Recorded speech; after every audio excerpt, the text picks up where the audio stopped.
I'm your host, Loren Meadows of GatorBaitMedia.com, with the best shoe game in the Gator media. And the inevitable took place on Sunday with the dismissal of Billy Napier as head football coach. What led to such a historically bad 4 years? Where do the Gators turn for a so-called home run hire? And who are the names that could possibly knock this thing out of the park?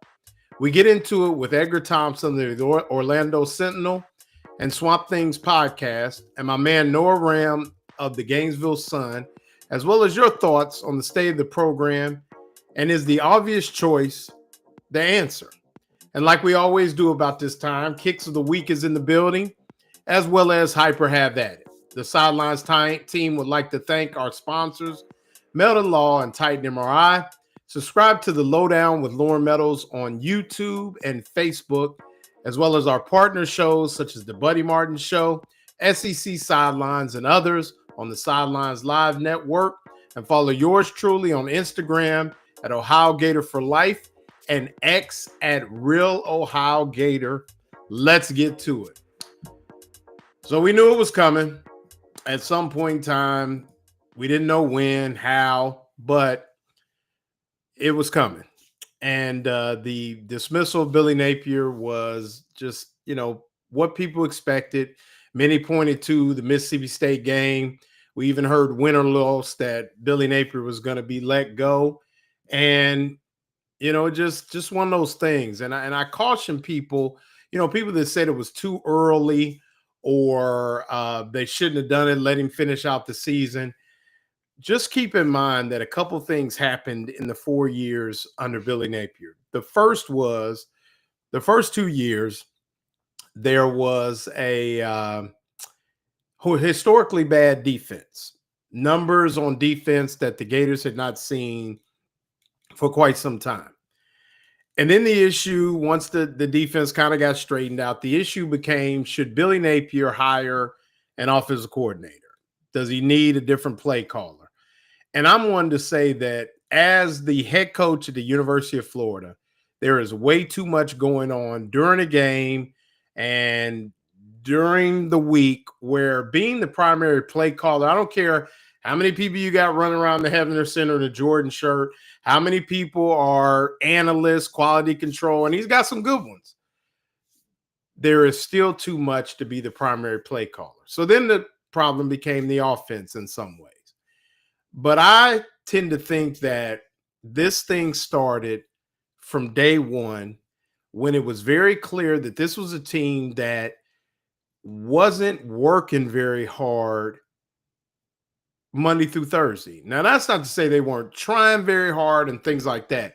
But to me, as a coach, you set a certain standard for the way that your team wants to practice. And Billy Napier came out and said last year they had to change the way they practice. So right there lets me know that it was far more than somebody else with the headset sitting up in the press box or down on the field calling the plays. This was a bigger issue, and it was on both sides of the ball. We can pinpoint special teams mistakes as well, and it just never looked great. I mean, I think they blocked one punt in 4 years. So it wasn't just a situation where, if he'd had an offensive coordinator, I know Scott Strickland said it's the reason we're there now. Maybe he's right. But I tend to think that there's more reasons where a team is the worst that it's been prior to basically since World War II. And remember, Florida had an 0-10, 0-10-1, 0-11 season with that. And even Doug Dickey's record over that time period was better than Billy Napier's. So a place like Florida where the expectations are high, you got to get it. And I just don't think Billy Napier got it as a whole. I think the football was never where it needed to be. And like you've heard me say a million times, you're judged on those 12 Saturdays a year. That's it. All that other stuff is fluff. Let's face it. It just is. All that other thing. I mean, to me, I expect guys to behave. I expect people to go to class. It's college. You should do all those things. But when it comes down to it, you got to bust chops. And you can't bust chops at a below 500 record. So, unfortunately, I mean, like I've said before, Billy Napier was always gracious to me, always answer my questions, look me in the eye. I got to spend time with him at the Final Four last year, uh, or earlier this year, excuse me. And then the week before, um, he allowed my nephews to come and tour the football facility. And, so very, very gracious to Billy Napier for the way that he treated me as a member of the media and just a member of the community. But it's that same thing of the football. And then if I could say one thing off the field, I don't think he had the greatest relationship with the media. And I don't know where that came from. I'm going to go to some people that know a little bit more about it than I do. We'll be joined by Edgar Thompson here shortly, and he can kind of discuss that. And I want to dive deep into that with him now that Coach Napier is gone. Noah Ram has been around. He was there as a student with the Independent Alligator, now working with the Gainesville Sun. So, what are their thoughts on Billy when it comes to community engagement and things like that? And where do things go? So, we'll get into all that, but I think it's time to turn the page. We can sit here and unpack this thing, but, for me, it's who's next. And we'll get your thoughts. You hear a lot of names, Kiffin or bust, Marcus Freeman, James Franklin, among others. And, my question is, who is that home run hire? Is it Lane Kiffin? Is he a home run hire? We'll ask.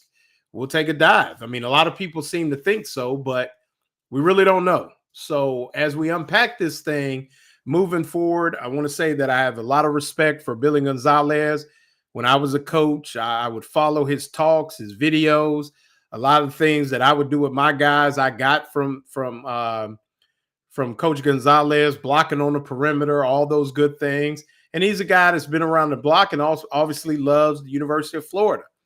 Can Russ Callaway and Ryan O'Hara get things together with his offense? I mean, there's still Jabbar Jalouk there. I think Rob Sell is a great offensive line coach. I know people disagree, but I tend to remind you that the last two All-Americans that Florida has had were offensive linemen.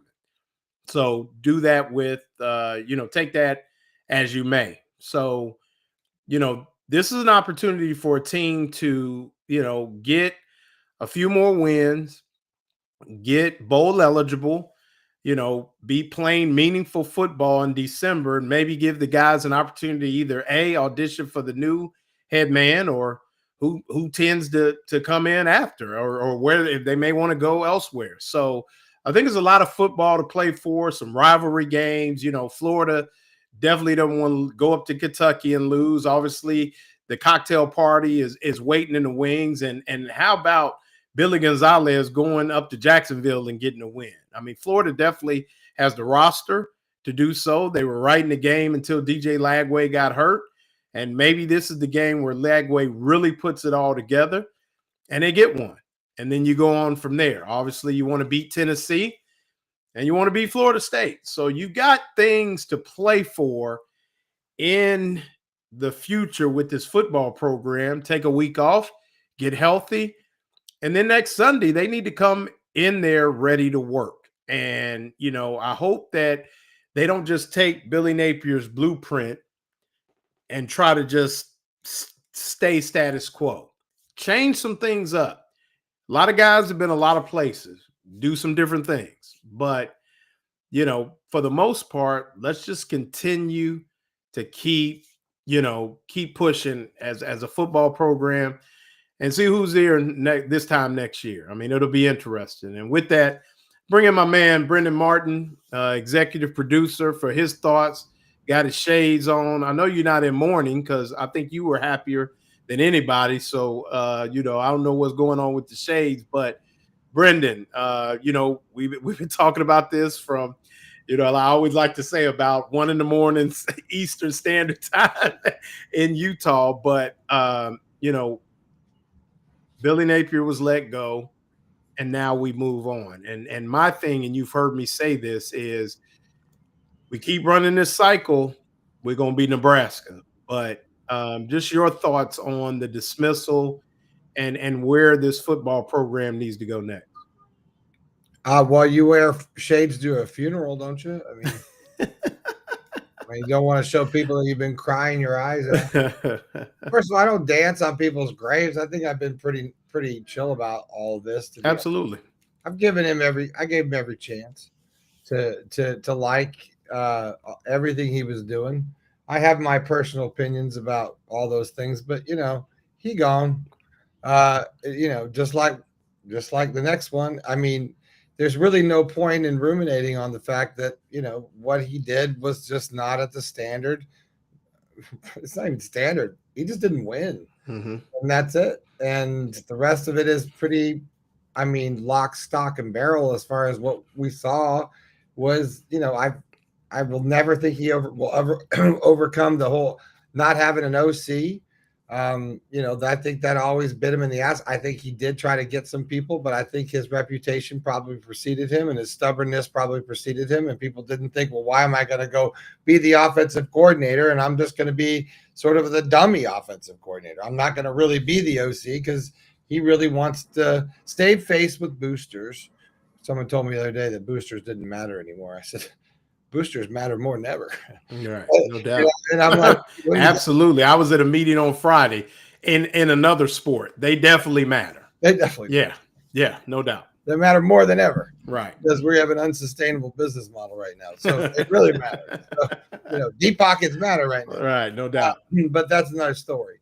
I think, for me, unfortunately, which is something I didn't really think or saw coming, was what the F happened to Lagway thing. I really don't understand. Like that to me is now I feel like should be investigated by Congress or something, because I don't know. I don't think I've ever seen that drop in talent level. I don't.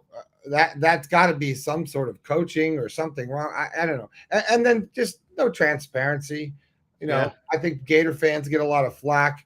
But I think the coaches that really get it understand that there's a level of excellence that's, ingrained and being a Gator fan. And I think that's what you want to be. I think that's what you want to strive for. It's all about winning. So I think I'm wearing my shades tonight to turn the page, to have a little funeral. Good luck to Billy. Seems like a good guy. Don't let the door hit you on the way out. And this is something he left us stocked with talent. So now let's talk about what's next is how the F are you going to keep everybody, and and who are you going to bring in? Because I love Billy Gonzalez, but I don't know if that's going to be a really good fit forever. Let's bring in Edgar Thompson, and he can tell you all about it. Hello, Edgar. Hey, what's up, Edgar? Real quick, too, before we get started, I kind of forgot this in the intro, but shout out to Alex Condon, who was named to the AP All-American first team preseason basketball team. I think he's the first since Joakim Noah to be preseason All-American. Obviously, Walter Clayton was last year, but, we'll get into that. But I just wanted to hit that in the intro. And everybody talks about Miles Graham, but I want to give a shout-out to Ernest Graham as well, the Santa Fe high school football coach, who I think has won more games in a year than Santa Fe won like the last 7. I think they're 6-2 right now. And we had Ernest on the show during the preseason. So shout out to Ernest Graham and the job he's doing at Santa Fe as well. But Edgar, how you doing? I look like the Leaning Tower of Pisa here. You all good, man. If Brenden can straighten you out a little bit, but no, I'm doing well. There we go. Yeah, so Walter was the first AP first team All-American ever in school history. Yeah. So Postseason, right? Yeah. That 2 in a row. Yeah. He's terrific. And I tell you, when I saw him at media availability 3 weeks ago, let's say, man, he looks different. He's lean. He said he's down to 5.5 body fat, and he's added like 10 pounds. And he looks like it. He looks stronger. And if he can stay healthy with his ankles and things, which kind of plagued him the last month and a half. I mean, he's such a good passer. Man, he plays hard. He plays above the rim. He's got a real chance. But I tell you, Tommy Houck might be the best player on the team. I would agree. I had a conversation with a couple former Florida Gators that were on a Final Four team. I won't name names, but they were a little skeptical about where this team could go, and we'll talk basketball a little later. But I will say I had to disagree with him. I think this is a team that, you know, they seem to be gelling together. And, you know, nowadays, man, hoops is, you know, is hooping. And you got some guys that can go, you know, Boogie Flynn. I talked to him at the game on Saturday. You got Xavier Lee, you know, CJ Ingram and Alex Lloyd and the Brown brothers. And like you said, Thomas Houck is, I think, elevated his game to another level. I mean, I don't see any reason why. I always say, if you make it to the second weekend, you can go to the Final Four. And I think this is a second weekend team for sure. I mean, and I think they'll be even, the SEC will be down, but their non-conference schedule is so tough that I think they're going to be battle tested. And I could see them making another run and making it to Indy, no doubt. Well, you get through the first weekend, like you said, and then it's just like, you can lose in the Sweet 16, but you can also advance all the way. So, yeah, I saw Torian Green today because the Brown brothers actually spoke over there. I went and caught them because a couple Orlando guys, very good, great personality. Great family, too. A.J. Brown told me that Isaiah Brown is the best athlete on the team. And I said, oh, hold on, best athlete? And he said, hey, man, I just call a spade a spade. Ask Chris Harry. He said has serious vertical. Okay. And he's a big kid too. His brother's put together in a different way and looks maybe more impressive. Like he's built like more cut. Isaiah's big. Yeah. He's got some size, and if he can play above the rim and you know, like Chris Harry mentioned, his brother, interesting because he's a guy who's he's got to be 8th, 9th, or 10th in that mix. Right now, you got to think. So if you got that kind of athletic ability and explosiveness and on your 8th, 9th, 10th guy, I mean, you got a hell of a roster. So anyway. Yeah, and I think you talk about, you know, and you're talking about a team that has a guy like CJ Ingram, you know, his athletic ability, you know, would have been a 5-star football recruit if he wanted to be. I mean, you know, so yeah, you talk about that kind of athleticism on that kind of team, 8, 9 down the bench. Yeah, I mean, I think this team is on their way for sure. But so Torian, I said, "How's it looking?" He goes, "We're coming along." So, but this is a guy who won 2 national titles in this high. So he's not like gonna pump this team up yet. So we'll see. I mean, as you said, tested early. Week from Monday, Arizona and Las Vegas, and it'll get rolling fast. Come out. Oh yeah, no doubt. Well, changing back to the obvious, Edgar. We had the dismissal of Billy Napier, you know, as football coach. Kind of saw it coming, was able to kind of save himself last season with the end. But, you know, we knew if things didn't get off great, the Boo Birds would come back again. And, you know, you chronicled the whole thing. You kind of tried to be as objective as you could and stay fast. But, you know, for somebody who is on this beat on a consistent basis, I mean, just break it down. I mean, I don't want to linger too long, but just what was it that made this just a historical, just lack? I don't want to say failure. I hate that, you know, but just a lack of. It was. I mean, it was a failure on the field. Now, in terms of if we praise Billy quickly, in terms of the organization, the ushering in the Heavener, creating a player experience on another level, the housing, the parking, all these things, right? Gator made. I don't know that I think that's something that's kind of putting the cart before the horse, in my opinion. You do that once you're kind of established in a championship program, rather than make the investment of time and resources to that. But it maybe touched and shaped lives. So Billy did that on a lot of levels. But the product itself on Saturday just wasn't up to snuff, to the point where his last game was so on brand, it was crazy. You go to the rollout on 3rd and 1, totally for a 7-yard sack. You go to the quarterback option play that DJ kept it, and I thought it was a keeper, but then I was told later. It was RPO or something, yeah. Well, it was a cover 0, and he needed to read that, and then you were going to be able to throw it. Didn't, and then you set up a field goal that goes from 33, 4 yards to 54. You need Trey Smack to basically be channeling Tom Dempsey or Jason, hitting like 2 bombs. Right. Yeah. And then you need a 349-pound nose tackle, 19-year-old kid to, make an athletic play. Mm-hmm. Yeah. And stupid call maybe from Mississippi State and a bad read by Blake Shapen. But he came through and it was exciting in the Swamp, but then it went from excitement to, basically, honestly, I'll say consternation, but almost cruelty, booing Billy Napier off the field. And it's like, I heard his wife and kids were in the tunnel, like in tears. Yeah. Billy barely held it together to a question I asked about how are you this uncertain future, the excitement and the reception leaving the field. How do you handle it all? What are you thinking? And he started to on his love of the game and got choked up just a bit. Yeah. Kept his composure, but he handled himself with grace until the end. But the negative 48.8% winning percentage, the worst since Raymond Wolf, 46-49. Bob Woodruff was 55%, and 10 subsequent coaches were all better than even that. So, and many were in the 60s, 70s. Urban might have been even in the 80s. Spurrier maybe 2. But those are the 2 icons, that coached here. The point being, his record was just so poor, and he was 0-14 against ranked teams on the road. 5-17, I think, overall against ranked teams. His Swamp record was a modest 17-8, where you need to win at a higher percentage than that. So it just really on any front. And then the offenses that he refused to, get help and hand over, ranked 13th this year, 12th last year, with a guy like DJ Lagway and talent like Dallas Wilson, Vernell Brown, Jaden Baugh. You just got to look at it and just say it just wasn't working.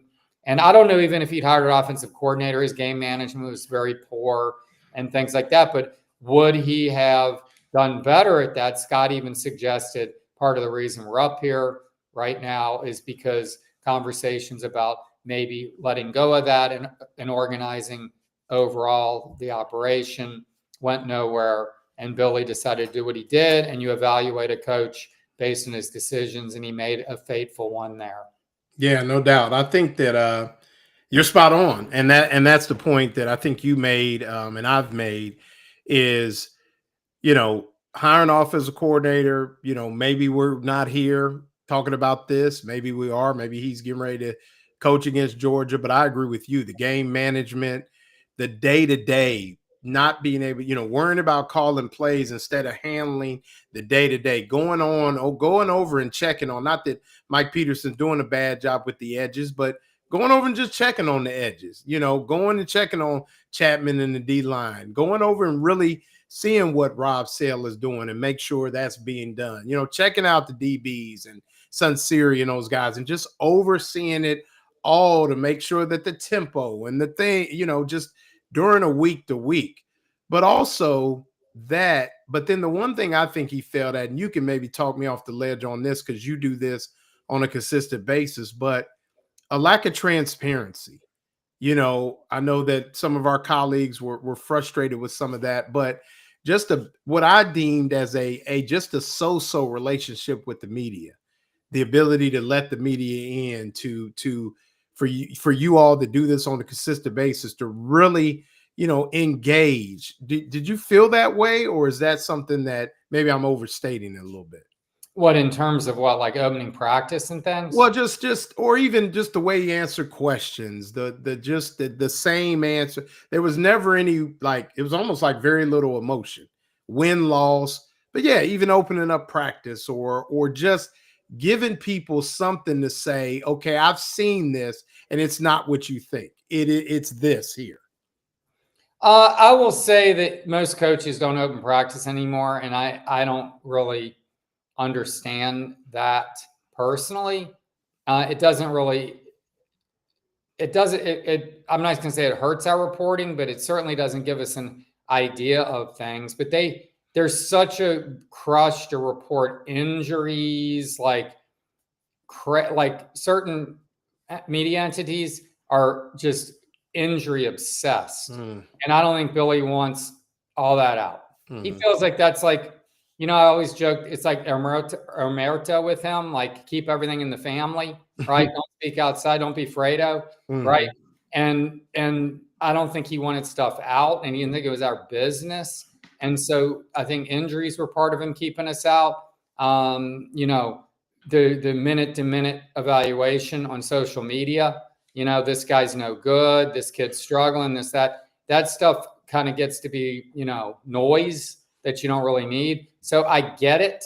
But it still would be nice to get some eyes on the team a little bit more often than we did. In terms of his, you know, being forthcoming on injuries, I don't think a lot of guys are doing that anymore. I remember when Dan Mullen got here and had a very good relationship with Dan. I asked him straight up, first time, what's your philosophy on releasing injuries? He goes, I don't talk about them. So we knew where we stood there with him. So many of them are like that. In terms of like answering questions, sometimes he would push back on the obvious, which I found a little frustrating at times, but he wasn't bad about that. Mm-hmm. And he certainly was respectful at every turn. And I had chances to maybe sit down with him a couple of times. And, you know, I remember I went in last year to do a story before the Gasparilla Bowl on kind of what his roller coaster season. And he was like, I was like, and he was behind, right? And there were kids piled up out on the sofa and around the waiting to talk to him, probably about NIL and things like that. But who knows? He's dealing with all that stuff too. And I walk in and go, Billy, man, I know you don't have much time. What do you got? Just so I know. Whatever you need, big dog. And we were in there like 30, 45 minutes. I got a really good story out of it. He treated me well. I remember media day 2 years ago. I walk out. It's like 9:58. I thought I could go slip into one of the bathrooms real quick. We've been in there since 7 or 8 o'clock, and I'm drinking coffee and water the whole time. And I need to go use the restroom. And I go, oh, shoot, Billy. And he goes, I said, they're locked up. Look, I'll do it after you. He goes, no, come with me. Walk me back to the coach's office. Let me use the bathroom.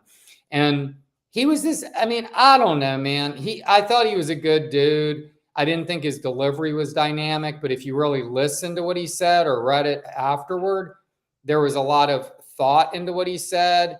He put pieces together, I thought, intelligently. I mean, he was certainly an intelligent guy. You don't make $7.5 million if you're stupid. And I don't think he fell ass backwards in this job and lucked into it. He worked his tail off for it. He knew how to evaluate players. He put together a good roster. He did a lot of things well, but it just didn't work on Saturdays. And yeah, presentation, if it's Lane Kiffin, for example, I mean, he'll be a breath of fresh air in front of the microphone and all that. But I also don't want to be, you know, having to write about a picture he tweets at 7:38 on a Saturday after he did hot yoga with half the freaking cheerleading squad. So I'm just like, I mean, that could be a pain in the ass. So there's always good and bad, but the football wasn't fun to watch. And I don't know why. I mean, I have theories like offensive coordinator starting there. His staff, I don't think, was exceptional. I think the one guy that I think has really kind of shined is Gerald Chapman. Mm-hmm. Good. I mean, he's working with some young guys. Lost Caleb Banks. Jamari Lyons is clearly not what they were hoping. Probably still because of his injury, maybe. And Mbachu and McLeod and Burrow, and these kids are developing and growing. I tell you, the next coach, I would keep him in mind to maybe keep him along. You know, so I don't know. I mean, I don't think the staff was necessarily exceptional, and I heard that from others.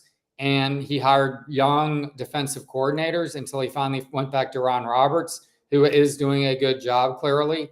So just a lot of factors, man, turnover and things like that. And he was also kind of slow to act in the portal at times. I don't know who that cost them necessarily.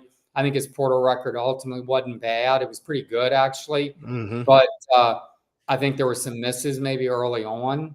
So, yeah. I mean, DJ didn't develop this year. Injuries were a big part of that. But could he coach quarterbacks? I mean, Billy Gonzalez, last thought I'll share, I think it's pretty telling that he's talking about the collaborative effort on offense is what he's used to, right? And he's going to start doing that. Rob Sale, Gerard Jalouk in charge of the run game, Callaway and O'Hare in charge of passing. But Ryan O'Hare's calling the plays. And the comment that he made, I thought was telling, is talked about the green dot and working closely with the quarterback, which I was kind of found interesting because it tells me that maybe Billy wasn't modernizing with this green dot usage as well as he could, or capitalizing on it as well as maybe Billy and Ryan O'Hara thought or think it could be used effectively. Mm-hmm. And I do think we're going to see some offensive changes. And I mean, I'm not, believing they're going to go beat Georgia, but I'm kind of excited to see what they come up with. Yeah, me too. I think that, so clarify that, because I was actually talking to Shane Matthews today about that. So I was under the assumption that Russ Callaway would be calling the plays, but when they were relayed to DJ, it would be Ryan O'Hara getting the plays from Russ and sending them in to DJ. That's not the case. So Ryan O'Hara will be the play caller as well as the guy talking to DJ. Is that?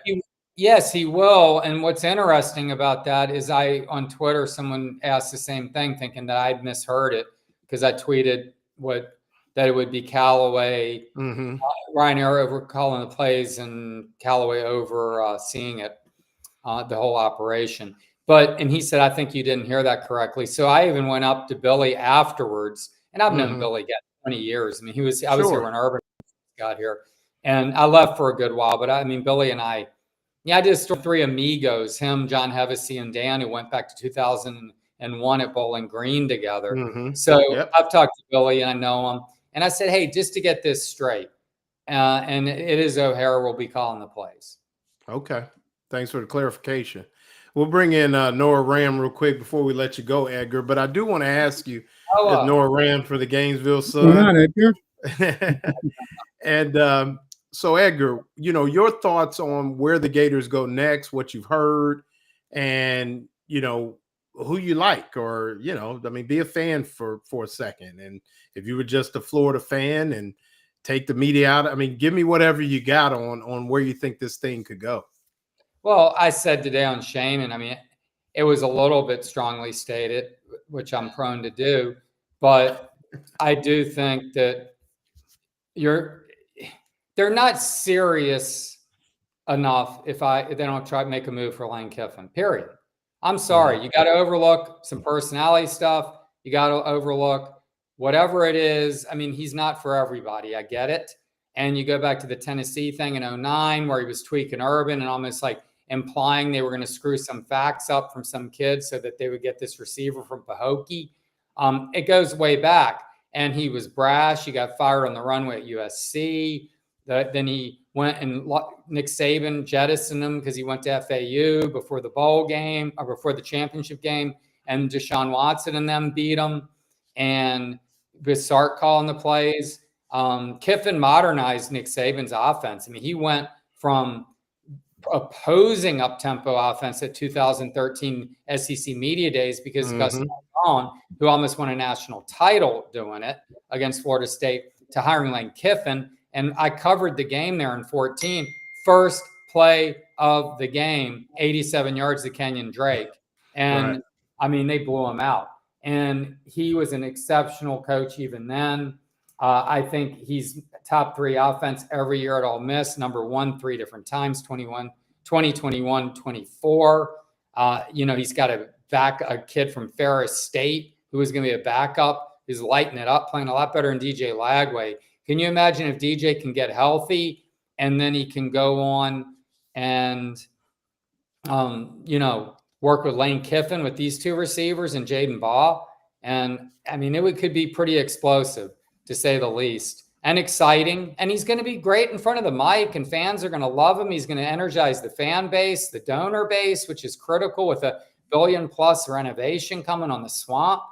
If you go from him, I don't think Marcus Freeman's leaving the Golden Dome, and I wouldn't if I were him. Get him to loosen the restrictions on the portal a bit. That's the only holdup, it seems, with him. He can't get certain portal guys. Eli Drinkwitz doesn't excite me. I think he's thrived on an easy schedule and some favorable state laws with NIL to get certain guys that he might not have gotten otherwise. Luther Burden leading the class there. And you got some other guys. I threw Jed Fish out there where he's got ties here to the school.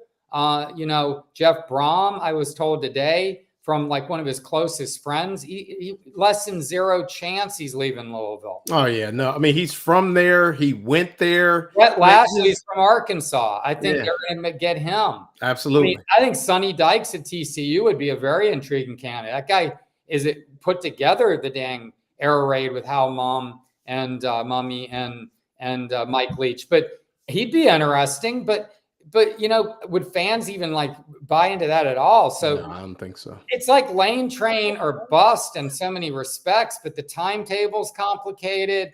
And here's the problem, man. And Noah can go into this because I'll give him the floor here. Is you count on Lane, you wait for Lane, he leaves you at the altar because he can be a little bit capricious and fickle. And suddenly it's like, oh, who do we got now? I mean, yeah, now what? I mean, and that's the thing. I mean, I think that, you know, we'll get Noah's thoughts. I don't know if you could stay, Edgar, but no, you know, what's that now?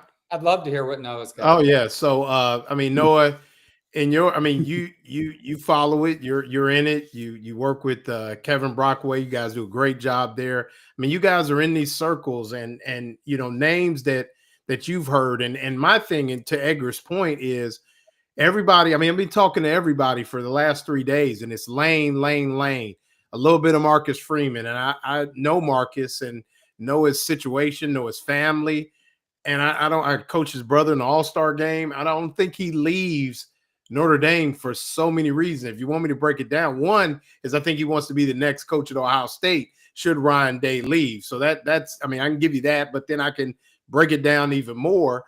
But Noah, I mean, outside of Lane Kiffin, is there another so-called home run? I mean, everybody says this has to be a home run hire. And then when I give them names, they're like, nah, that ain't the one. So it seems like Kiffin is the only one, Noah, to take this thing home. I agree that he is obviously, you know, I completely agree with what Edgar said. He has to be the first name you call. I think he has to be, you know, I think you need to, given his connection to the state, to the program, I think you have to, you know, you have to reach out to him. I think, you know, and I think one of the comments said this, I think Eli Drinkowitz is another potentially very good hire. I think, you know, what he's done there at that Missouri program, you know, to make them, well, and I also think he's more of a he's more gettable than Lane is. My whole thing about Lane is, I just think the issue is now is just I don't think he's going to say yes to Florida, to be honest, unless, you know, because right now it seems like Mississippi State or Ole Miss, excuse me, is going to be able to match. Probably, you know, we'll find the money's going to give. So you're relying on him to basically just acknowledge this, which I think it probably is, but I also think he's built up a good program there. And, you know, that's someone who's waited all these years, you know, dealt with Nick Saban, dealt with, you know, with the peak of Kirby in Georgia to build up a program to be at the top of the SEC. And he's gotten there. I know they lost obviously last week, but they are, I don't see any reason why they're not one of the top programs right now in the conference. You know, and would he leave that to go to a program that hasn't had success in the last half decade? I don't know. I think with a name like Eli Drinkowitz, that's a program where you almost get the vibe he has sort of peaked a little bit at Mizzou. And I don't really know what the potential is, especially again when you're in a conference where you're kind of already not really a natural fit there. You know, you're not a traditional SEC power. I just think that would be another name that'd be in there. I think that would be a name that would potentially, you know, excite the fan base. I agree. I don't think Sonny Dykes I think he's a good coach. I think Jed Fish is a great coach as well. I just don't think that they're going to, you know, not that exciting the fan base is the priority of hiring a new coach, but, you know, I think all of them would be better hires than Billy Napier was, but still, I mean, I think you have to go for the big name. And I also think this team is in a better spot than maybe it was when Napier got hired. If you can get DJ Lagway to stay, I think he's still someone talent-wise who's one of the best quarterbacks in the conference and one of the best quarterbacks in the country, I still think, even despite what he's shown this season. We know what Jaden Baugh is. We know what the receivers can do. And that's not even talking about the defense and, you know, and what they've shown this season. So I think it's still a really appealing job. And it's still a job that, you know, there's a reason that this team was still ranked in the top 15 to start the season. So I think you can get one of the big names. Now, will Lane necessarily come here? No, not necessarily. But you got to try. You got to try. And I think you make a push for Marcus Freeman. I agree with you, Loren. I don't think Marcus Freeman is going to happen. But you got to make a push. You got to just see what happens. Because, again, this is still a really, really appealing job. No doubt. And, this week's segue real quick is talking about talent and doing big things. The people at Meldon Law, the only official law firm of the Florida Gators, proven and skilled lawyers since 1971, doing a lot of great things. It's Florida Georgia week. I encourage you guys to get on. They got some giveaways. One is a great weekend. I think I'm trying to win it. It's a 2-night stay, steak dinner at the Florida Georgia game. I mean, anybody would like that. And once again, for all your law needs, if you have a situation where they can't help you with, but you need something, they can point you in the right direction to someone that can help you with your law needs. They helped Buddy Martin with a couple things and did really good work for him. So definitely check out Meldon Law, proven and skilled injury lawyers since 1971. Meldon Law, we won't back down. Now with that, guys, so is there a home outside of Lane Kiffin? Is there a home run? I mean, it's to this point where, you guys know we kind of do this thing, hyper have at it, kind of go at it, and we'll kind of do that. I mean, is it Lane or someone else? Hyper have at it. If it's hype, then, Lane isn't coming. If it's have at it, there's someone else, is it? So in your opinion, Edgar, does Lane Kiffin show up in Gainesville sometime late December, early January? Loren, you confused. I mean, look, I'm not hip enough for that. So it's like, if Lane is coming, if Lane isn't coming, it's hype. If Lane is coming, it's have at it. I say have at it. I think Lane is going to come. I think he has affinity for this program based on his ex-wife's deep ties to it, going back to, her dad, John Reeves, of course. The fact he grew up in Tampa when Steve Spurrier had it up and running. I think, again, Vaught Hemingway Stadium is good atmosphere, but it's not the Swamp. No, it's not. You're not like 2-hour radius in all directions from Southern Georgia, from Jacksonville, from Tampa, from Orlando. Plus, he's got the dynamic personality to kind of fit the South Florida vibe too. I think that he could recruit incredibly well in the state. And he's not known for his great recruiting. I mean, like at the level you would think it would be. I mean, he's solid, but he isn't like elite like Kirby or some of these guys, Ryan Day or whatever, at the recruiting front, Sark. But he could be here because it's harder at Ole Miss to sell that. I mean, there's the tradition. It goes back like to Johnny Vaught, like in the early 60s. Archie Manning in the late 60s. I mean, you had very few pockets of success there. I mean, Eli for a couple of years. But so I think he has a lot more to sell here. He's got a big, I don't know. I think I think he's coming. But you know what it's going to require? Probably a salary north of $13 million to get this guy. You're going to have to make him the highest paid coach in college football. And you better be damn sure that he's going to come here and be up for it in terms of knowing the fan base is going to be on you if it's not like perfection, which is fine. They should expect perfection, especially once the Swamp renovation's over and the price of the ticket can be huge. So I think he's going to come. I think we're going to have to wait for it, and everyone's going to be in pins and needles, but I think in the end, they're going to find a way to get him. I'm not basing that on anything, but just that it just seems too obvious. Like, so why try to overcomplicate it? Yeah. Noah, what do you think? Hyper have at it. Lane or someone else?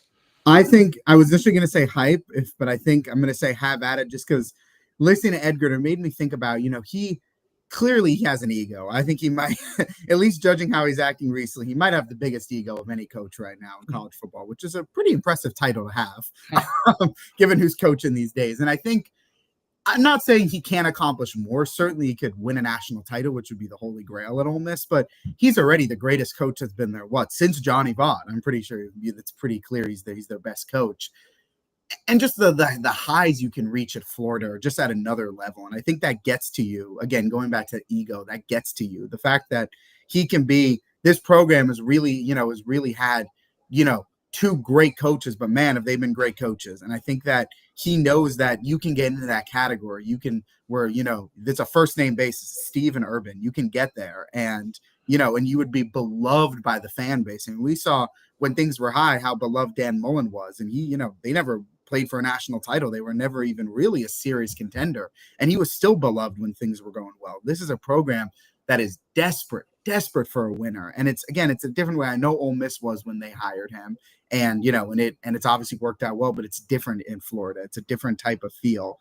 And I think that's something that's going to have an effect on him. And, like Edgar said, he knows from this state, he knows what this school means. He knows, the reach, not just in North Central Florida, but in Tampa, Orlando, Miami, Jacksonville, and not outside the state, with the alumni base that the school has. Like it really is just a level you can get to that not many schools in the country can match. And I think that's going to appeal to him, but you are going to have to pay him because, again, I think Ole Miss is going to find any money. And we think Florida is digging into the NIL money and trying to make sure the boosters pay.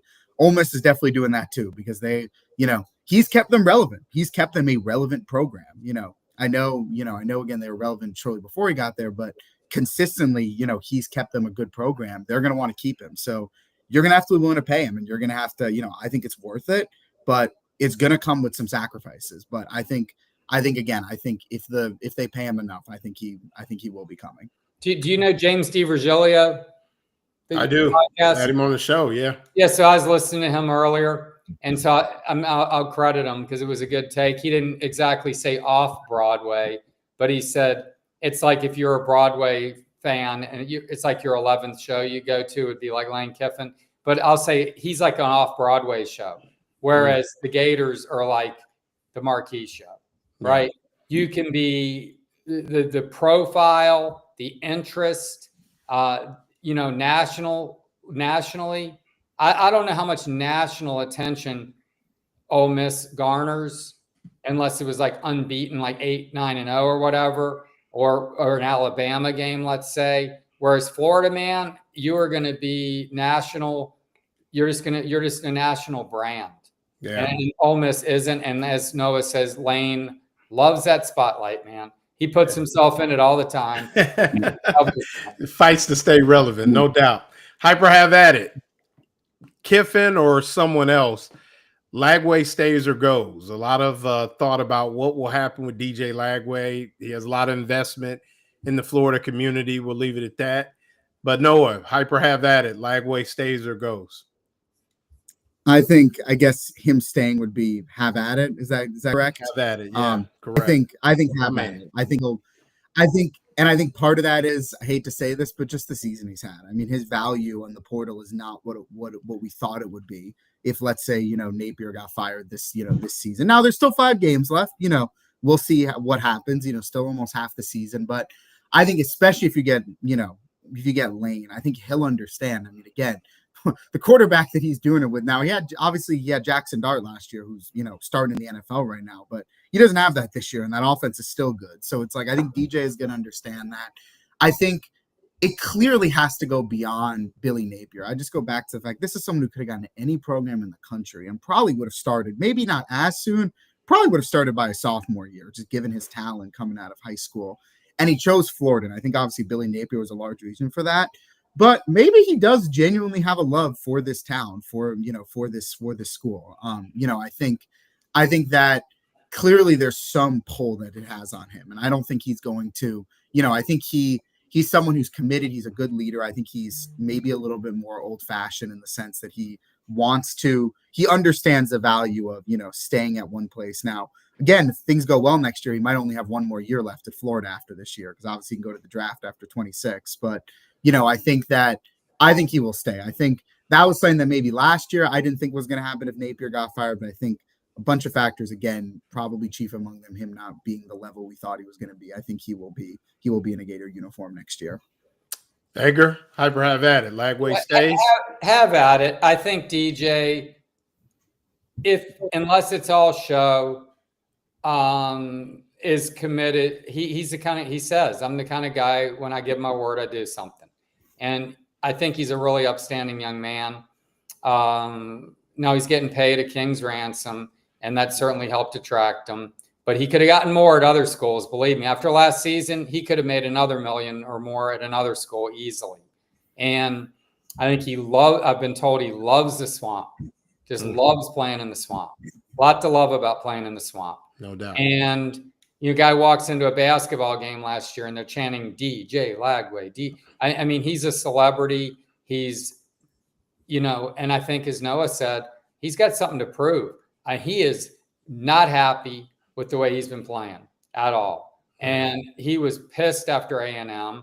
He couldn't have been happy after the other night. I mean, he had some moments, but he screwed up that play at the end, by all accounts, through a couple of really bad picks. Yeah. And, the 3rd and 1, I mean, was chopped right down for a second. I mean, he just hasn't had a good year.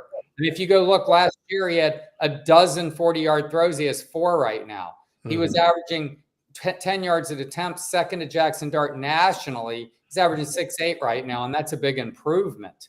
It has been a bad year. 5 interceptions at LSU. I mean, this young man, 61 passing yards at Miami. Everyone knows how bad it's been, and he wasn't ever healthy. So maybe that sours him. I was never healthy. I don't think I was, got the treatment or whatever. If he thinks something like he could go get healthy somewhere else and whatever, I don't know that that's in his calculus at all. I'm just saying, if there was something behind the scenes like that, potentially, I think he'll be back. And I think if the lane train's rolling into Gainesville, he will know that he's going to be playing in an electric offense where he can really show his wares. I also think the other thing is, let's not forget the amount of weapons that are on this offense, and we'll all be back next year. I mean, you get to play with Jaden Baugh, you get to play with Dallas Wilson, with Vernell Brown. I mean, that's a loaded offense. I mean, I don't think there are really any other schools, especially given that the 2 receivers are freshmen, assuming they take a leap their sophomore year. I don't think many other schools in the country can compete with that. So I think, that all those guys, not just DJ, I think they'll all be back next year. I mean, Trey Wilson, yeah. He isn't going anywhere. Yeah. Right. There's nowhere to go. I mean, he could go in the portal, but I'm saying he ain't going to the pros. Right. And my Lord, he has been miscast. And maybe he's no good. I mean, you would think he's no good based on what's going on. I can't believe Trey Wilson's just I think it's system. I agree. I think you get the right guy with some innovative, diverse offensive schemes. I think all those guys flourish because you're going to be spreading around. Maybe you see it. Yeah, I mean, you got Miles. He can stay healthy, could be awesome. Oh, yeah. And I also think it's like, besides maybe Dallas Wilson, just because he's, we've seen from the beginning the talent he has, and DJ wanting to get involved. All these guys, I think they all really respect Billy as a man, I think as a coach, but they have to know that they have all been miscast. I mean, Jaden Baugh, if I was Jaden Baugh, I think he could be in for a huge last 5 games. I'd be furious if I were him, just in the sense that this is someone when he gets the ball, looks like one of the best running backs in the country. Yeah. Rushes for 150 yards on Saturday, gets 13 carries. Yeah. This is someone who just has not been involved in the offense the way he should. And he's someone who, I think, next year is going to be his year where he can potentially go to the draft after 26. Like, all these guys next year, and even the rest of this season, are going to be are going to want to make a statement on offense. All right. Billy Gonzalez takes over. Last one for this team. This is a team that has Georgia, Kentucky, Ole Miss, Tennessee, and Florida State waiting in the wings. Can this team get bowl eligible with this squad? Obviously, we talked about the talent and weapons. Hyper have that at Edgar. They'll be playing in late November. I mean, I guess early December, late December, middle of December. Probably be the Gasparilla again, but I joke with Mark Long on the podcast we do that I'm a piece of driftwood. I'm going to say have at it, because I do think they can win at Kentucky. I think they're pretty dreadful offensively. They can beat Florida State, which is a dumpster fire. And so you got to pick off one. It's presumably going to be Tennessee. And that's going to be the game that decides it. It's in the Swamp. Hypo hasn't done really well in the Swamp. And if that's 4 games from now, you got to figure that you got like your plan in place and it's running. And it's all hinges on DJ Lagway. I mean, I wrote the other day that he was, second half surge was the only thing that could possibly save Billy Napier by this kid. And I don't know, even if they'd won, 51-10 like Jimbo did and got fired, they probably wouldn't have done that. But he, in a new system with a comfort level, maybe with O'Hare, different play calling, some spread formations, some things like that. I mean, this offense, if it's just a touchdown better, which is a lot, but one touchdown more a game, they're maybe winning at LSU. Yeah. I mean, they were only trailing A&M 24-17 for a while. Mm-hmm. That 4th and 6 debacle. Right. And, Miami, I mean, the game was, I don't want to say nip and tuck, but it was, 13-7 when they were like in range. They could have kicked a field goal there. So you get a little more going on offense. This defense has played quite well. Yeah, despite the moving parts too, no doubt. Noah? I say clear have at it, in my opinion. I think, do I think they're going to go 7-5? Probably not, although I wouldn't be. I think they're actually more likely to go 7-5 at this point than go 5-7. I think 6-6 is by far the most likely outcome. But I just think I thought 6-6 and after they managed to steal the game Saturday, I thought was going to happen, even if Billy Napier did keep his job, just because, like Edgar said, FSU is a dumpster fire. I think we're looking at a situation. You can't beat Stanford on the road. They might not win a game the rest of the season, the way things are going for them. Kentucky, I know the fear of all fans. Again, the crazy thing is, if you look at history, they're more likely to beat Tennessee than they are to beat Kentucky. That's the funny thing, just because of how things have gone. I know every fan is fearful, especially of going to Kentucky.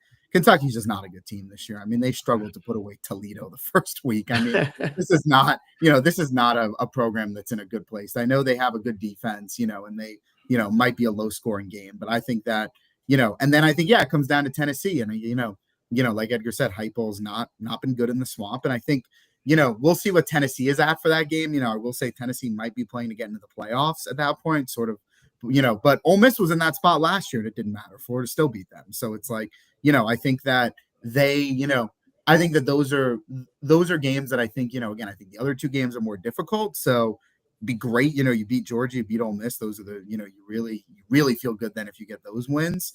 But I think that, I think if they had maybe gone with, Ron Roberts as interim and you're switching up the whole team, but I think you get someone like Billy Gonzalez, who's so beloved by the players seemingly, and you get to keep the same scheme on defense. If anything, the changes that are coming offensively with Ryan O'Hara are positive. I don't think that this is something that's going to hurt the team. If anything, I think, again, it will be a galvanizing thing, and I think they're going to, play a lot better now. Again, I think if the schedule was a little easier, they could be even better, but it's just beating Georgia's tough, and winning it at Ole Miss especially tough. No doubt. But those two games at home and then Kentucky, it's a pretty manageable slate. And I think probably the Gasparilla Bowl again, the Birmingham Bowl, one of those low tier bowl games. But they will be back in a bowl game again. No doubt. And just before you guys go, we do this every week, trying to get a little sneaker plug, but the kicks of the week kind of been showing kicks for the game, a little off week. So if you catch me in Orlando, I'll probably be in these on Saturday, kind of making things. But it's the Air Max, came out a couple years ago, the 1853. So StockX, GOAT, one of those guys, Flight Club, holla at us, we got you. But that's this week's kicks of the week. So, but guest appreciate you. Those. What's that? Guests are given a pair of those. I wish. If we get that sponsorship, I got you. What size are you, Edgar? 10.5. 10.5. Okay. Yeah, I'm 11, but we got you. But so what are you guys working on, Edgar? A little off week. What we got going? Well, I'm gonna just write something about Billy G tomorrow. I've written a lot the last couple of days. Mark Long and I are doing a pod. I'm gonna work on a couple of things ahead. I mean, I got to do something on basketball for one. But, I mean, I want to do a couple for profiles on some players. I mean, like get ahead for senior week, maybe do one on one of the good seniors. And, Miles Graham always fascinates me. I think I'm in love with the kid. So he's just the best. So I might do something on him. I think Noah might have written a story on him, or one of you guys did one. I read that was good. Yeah, look, you got to keep writing stuff on the team, but everyone's all about Lane Kiffin and who's the next guy. So you got to give fans some of that too. But I just don't want to get so into speculation at this point. And we're talking a month, 6 weeks before this decision's coming, man. I don't want to start just burning out those kind of stories yet. Right. No doubt. Noah, what you got? I'll be kind of in the angle, the angle of kind of what is still my my primary beat, which is prep. So we are lucky here that obviously we got a couple of coaches in the area that have deep connections to the program. Obviously, Ernest Graham is at Santa Fe now in Alachua, Cornelius Ingram is at Hawthorne, and they obviously know what's going on. They coach kids that are at UF now. Obviously Ernest's son is there. And Ed, you'd appreciate this. I talked to Ernest this afternoon. I said, your son is the best 19-year-old interview in the entire world. I said, everyone in the media, we love talking to him. He really is. He's the best. So I'll be working on that and just how it, from a local aspect, just what they think about Florida, what the kind of job that it is. Just kind of with that aspect and just being on top of the recruiting, and seeing if anyone is going to decommit now. I don't think we'll see a lot. I think if anything, we'll see it more so when the new coach gets picked. I think everyone's so worried about the decommitting. I think there's also potential if you get Lane Kiffin, you get guys to flip to Florida. I think that's a real possibility, especially when you look at where FSU is now. But what about the timetable now? It's December 3rd. That's right. The problem. That's the problem. So it's like, I don't know if, but we saw it with Dallas Wilson last year. That was right around Christmas that he flipped. Guys will find ways to get out of even if they are signed early. They'll get. Well, there is a signing day this first week of February, and that too. Wayne works it behind the scenes a little bit, thinking he might take this job. He might say, "Hey, hold off." Yeah. Right, and they might get a lot of. I know Ole Miss again doesn't recruit at the level that Florida does, but he still gets recruits, and maybe a lot of those kids follow him to Florida. I think that's a real possibility. So we'll kind of be looking at that angle a little bit. But yeah, I totally agree with Edgar. You also don't want to completely ignore. There's a lot of guys, Jake Slaughter. There's a lot of guys who won't be playing next year for the new coach, and I think we can't forget those guys. Those are guys who have given, who have dealt with a lot of losses. And haven't always had the easiest go around with the program, but have given it their all and have done a lot of good things.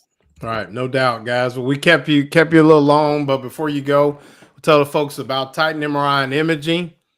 Titan MRI and Imaging has several locations, 2 in Gainesville, 1 at the Millennium Center, and serving all of Columbia County and Valdosta, Georgia, and Lake City. And they are the premier diagnostic testing and MRI facility in this area. They have larger MRI machines for those of us that are claustrophobic, no insurance, no problem. They have cash, self-pay, as well as take most insurances. Everything from CAT scans to MRI to X-ray. Titan MRI is your choice. New location in Ocala, Florida, to better serve all of Central Florida or North Central Florida. And Titan MRI just continues to do great things. North Central Florida's premier independent diagnostic testing MRI facility. Titan MRI and Imaging, it's your choice. And with that, we'll say goodnight. I appreciate my guest, Edgar Thompson, Noah Ram, and super producer Brenden Martin. And we'll see you guys next week, recording live from somewhere. Guys, have a good evening. Thanks you. A lot.